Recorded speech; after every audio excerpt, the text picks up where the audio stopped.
Morning, welcome to Barnaby's. I've been saying that for the last 35 years.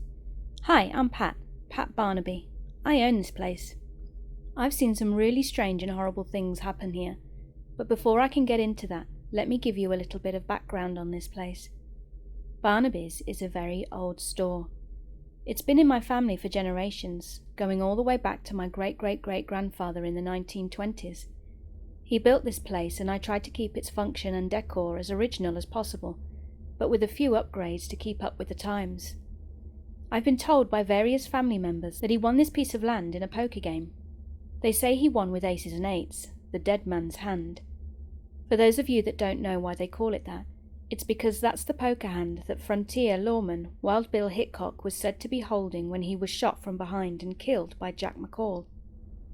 I don't know about the poker game story, but what I do know through research is that this piece of land was once occupied by Native Americans and used as a burial ground. Some say this land is even cursed. That would explain a lot.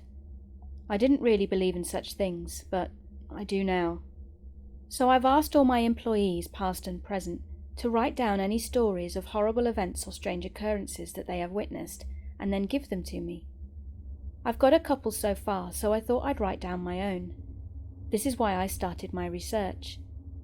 It was about 2 weeks ago around 4:30 a.m. I was home in bed asleep when I got a call from our alarm company. They said that the motion detectors at the store were going off. So I got up, got dressed and headed to the store. As soon as I pulled in, something felt off. I shrugged it off and parked the car, and when I got out I immediately heard the sound of Indian war cries off in the distance. It's got to be the wind or something, I thought. I started walking towards the store and the cries got louder and closer.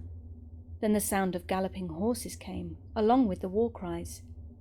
I started freaking out. I ran the rest of the way to the store, keys in my hand. The sounds were right behind me now. I got to the door, put the key in the lock, and as soon as I did, the sound stopped. Dead silence. Just then 2 police cars pulled up, as the alarm company had apparently called them too. They went in the store and did a walkthrough to make sure no one was in there. Then I followed, turned off the alarm and waited outside for them to finish.